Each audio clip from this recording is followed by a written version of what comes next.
really good afternoon. Good afternoon, everybody. I'm a Japanese, so I put the formal wear. Yeah, this is a great respect to Indonesian people. Yeah, the batik. Yes. I'd like to make my presentation on this topic, ideas of value creation for livelihood improvement and ecosystem conservation. Unfortunately, time is very short, so I skip the talk about rural-urban interrelations. But maybe in some parts I can touch about this.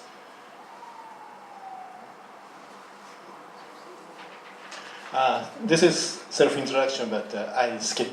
But maybe if you like, I'm quite okay to share with this presentation slide.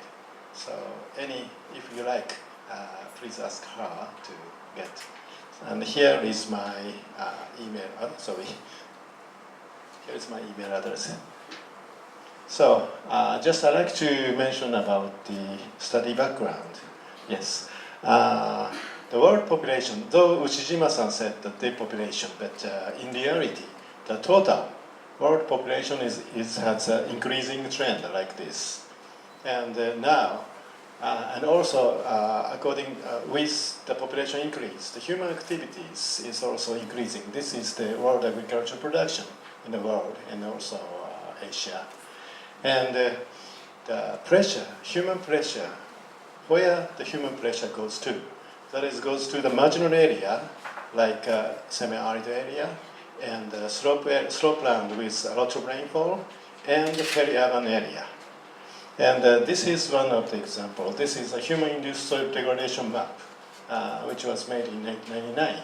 And here, so this isn't very much clear, but it is concentrated in Africa and Asia. And once human pressure is increased, the human pressure starts eating the resources and ecosystems in fragile environment. And also, this is very bad news. Those area is one of the area of poverty.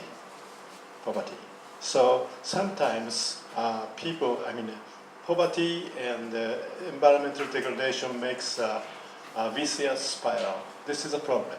So as a scientist or as a practitioner, we have to create the clear image or clear hints or the clear activity to solve this problem, please. And today I'd like to introduce a case in Vietnam, central Vietnam. This is the mountain area of the central Vietnam. This is closer to the border to Laos. And here is a very beautiful mountains and the landscape of the villages. But due to the expansion of the human activities for well-being, people expand their residential area and people expand their farming activities. And pressure goes to the Satoyama area. This is not very much common about that, but this is the area between a forest and a village. And it's a kind of buffer zone between forest and village. And people moved to this Satoyama area, hilly area, to operate tree plantation like acacia for papers and the rubber trees. And under this kind of monoculture land use, soil erosion is induced and the reduction of plant diversity. And also the beautiful landscape is turned into very monotonous landscape, like, suppose there is only rubber trees surrounding the village. It is not very much beautiful.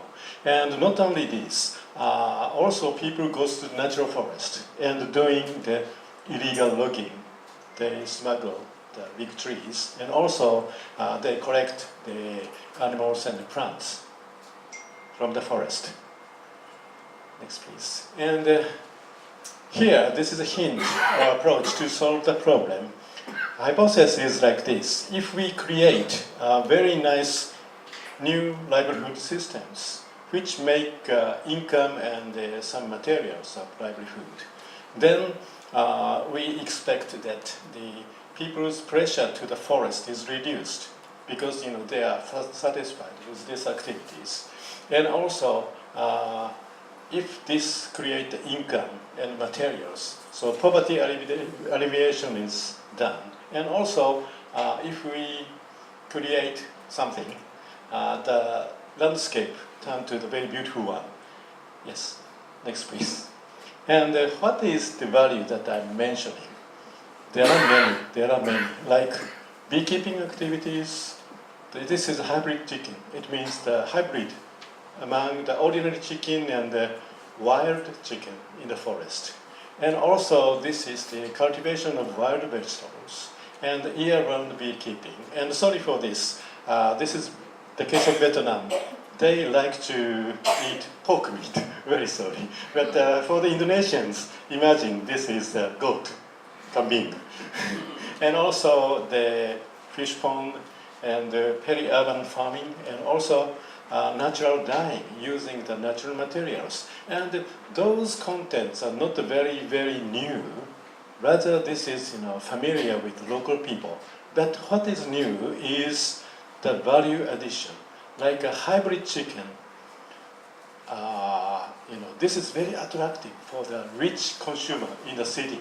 So the poor small-scale holder produce this kind of product, which is safe, organic, and special.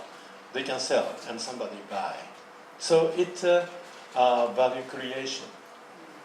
Next, please. And also, this local livelihood food system, activities has very specific characteristics. One is the use of local resources and indigenous knowledge. We never import the outsider's knowledge and techniques and materials. And most of those activities are low workload and low cost, which is affordable by local people. And participation of vulnerable people. This is very important. Sometimes when we talk about the social system, economic systems, we forget about those people. Only, macho people is expected to work. But in a city and in a village, there are elders, disabled, widows, and we, as a scientist, we have to focus on those people and to think the systems involving those vulnerable people. And these options of local livelihood satisfy some of these. And less environment impact. Though most of those are not depending on soil resources. We never open the soil to the air and wind and rainfall. This is a kind of permanent trees and the small animals, which is not depend on soil adjustment.